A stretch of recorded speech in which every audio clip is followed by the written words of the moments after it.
կտրականապես դեմ է Թրամփի Կովկասի վերաբերյալ ծրագրին, այն համարելով լուրջ սպառնալիք Իրանի ազգային անվտանգության համար։ Այս մասին հայտարարել է Իսլամական հեղափոխության առաջնորդի միջազգային հարցերով ավագ խորհրդական Ալի Ակբար Վիլայեթին։ Նրա խոսքով Թրամփի Կովկասի ծրագիրը փաստացի նույնն է, ինչ Զանգեզուրի միջանցքը, պարզապես այլ անվան տակ։ Եվ ինչպես ինքն է պնդում, դրանք պարզապես սկզբի համար տնտեսական նախաձեռնություններ են, որոնք հետագայում վերածվում են ռազմական եւ անվտանգային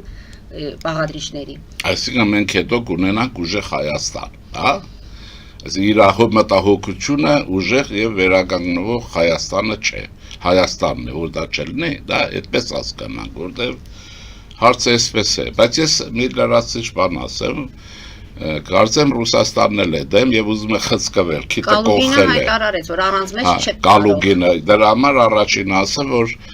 երկաթուղին էլ փաստում է, որ ռուսական է, կառավարմանը զոր բանն էլ ընդեղ է։ Դրա համար շտապ պիտի միջոցներ ձեռք առնել եւ երկաթուղին ազգայնացնել եւ վերջ։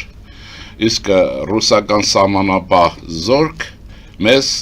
ինչքան եմ ասել Սյունիքում եւ առասարակ Արաքսի հոտում պետք չի։ Ուրեմն այս երկուսը պիտի արվի շտապ եւ սրանց փասափուսեն քաշեն։ Հիմա ինչի եմ ասում, որտեղ մի նյութ կար Facebook-ով է ճշգրտությունը դուք արևի ճշտեք, Վլավրովը երբ է եղել Թեհրանում եւ ինչպես է հաթաթա տալիս Իրանի լարու մեր դեմ։ Հիմա այսօր է։ Այսինքն սա Լավրովն է։ Այո, ռուսական է, իսկ Իրանում էլ կայսերական նման տրամադրություններ երբեմն լինում են։ Չնայած ոնց որ թե հանգում է այդ կայսերականության թելը, կասեմ ինչի համար։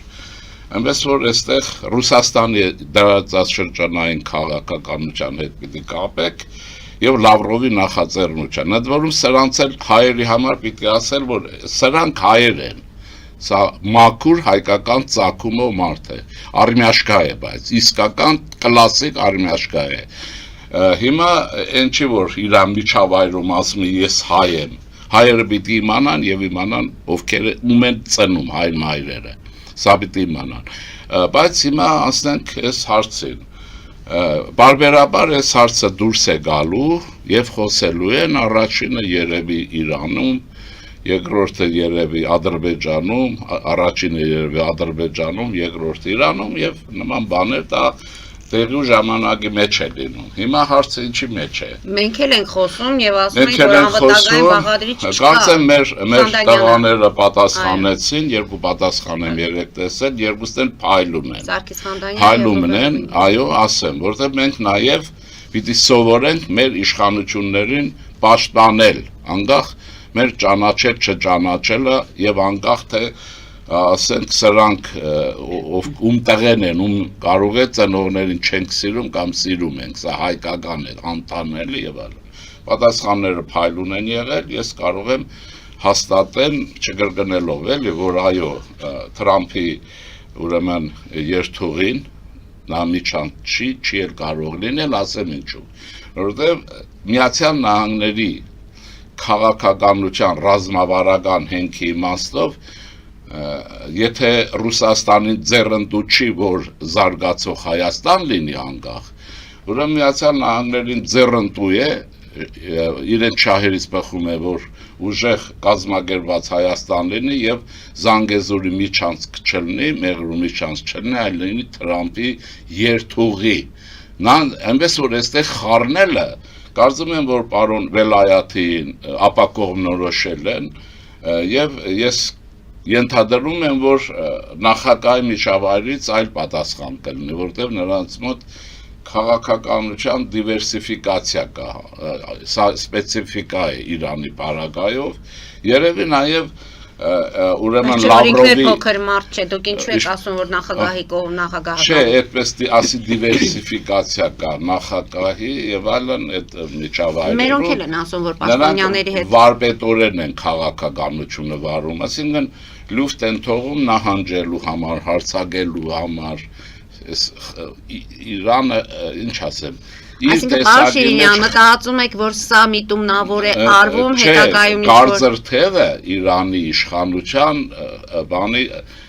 հեղափոխության առաջնորդի եւ նրա շուրջն է հավաքված ավելի քան գործնական քաղաքականությունը, որը պիտի ավելի ճկուն լինի, ուզեն չուզեն, ամեն երկիր։ Եվ այլն այստեղ է, հիմա թե պիտի հասկանալ դա իրար ուրեմն փոխհամաձայնեցված է, սա թե բավարարում են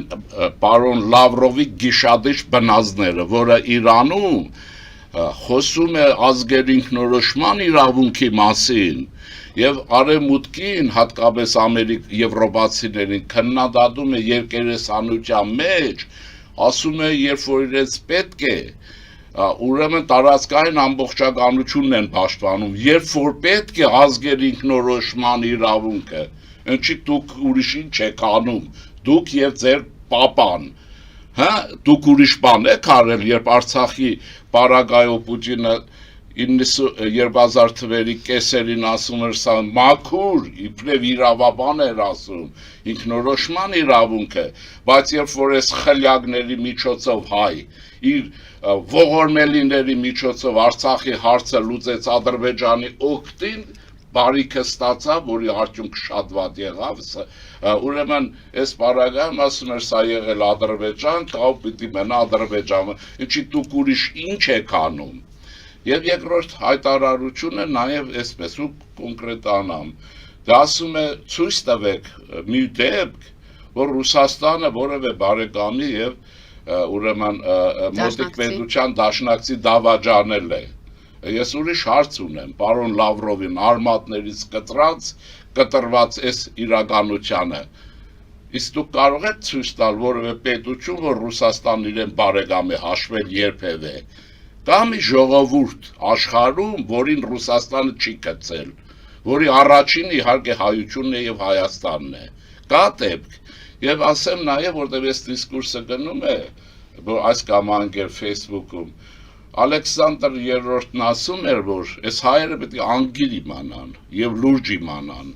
Ասում էր, որ Ռուսաստանը դաշնակիցներ չունի, Ռուսաստանի դաշնակիցները երկուսն են, բանակն է եւ նավատորմը, ուրիշ ոչինչ։ Հիմա այս մարդը գիտի թե եվրոպական հագուստով դոլարները գրբանում, խոսում Եվրոպայի դեմ, Լոնդոնում իրենց գործարքներ, որ աշխարհը այդպես դգիտության վրա չի։ Իսկ Ադրբեջանը մեր Իրանի Իսլամական Հանրապետության ուրեմն բարակայում կարող եմ կրկնել իմ տեսակետը, որը հայկական է, որ Հայաստանի շահերից է բխում, որ Հայաստանում չի լինի մի բան, որ կլինի Իրանի դեմ, որևէ երկրի չի տրամադրվի այդպիսի հարթակ եւ դա 100%-անոց է եւ պետք չէ ուրեմն խառնվել ներքին գործերին, ներքին անվտանգության հարցերով, որովհետեւ եթե ենթադրենք իրենք մտածում որ Թրամփի այդ NATO եւ այլնս հեքիաթներն են, մերը գոյաբանական հարց է, իրենցը զավթողականի նման մի բան է, այսինքն մենք պետք է այդ դեպքում անընդհատ ասենք ինչու է Ադրբեջանի հետ մոտիկ, ինձ համար հասկանալի չի ամեն անգամ Թեհրանում կրկնում էի Դուք պատերազմի ընթացքում Իրանի մասին է խոսքը, մեկ թե երկու շաբաթ մեր սահմաններ փակեցիք 44 օրվա։ Եվ ինչ ստացաք։ Ստացաք ուժեղ Ադրբեջան։ Եթե մինչև այդ հայկական բանակը զինուժ վերահսկում էր Հորադիզից մինչև նաև Մեղրի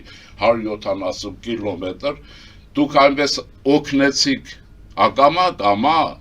բայց այդտեղ կա ակամայի հարցը, ինչը վտանգը տարած ձերքուն եւ հիմա ստիպված եք ամիսը մեկ մի քանի դիվիզիա հանել, միլիոնավոր դոլարների սալյարկա վառել, ուրեմն որպես զորավարժություններ, որ Ադրբեջանը տեղը մնա, այն այդ սալյարկեն կտայեք Սերժ Սարգսյանը կծախեր էլի, ձեզ են փող կտար։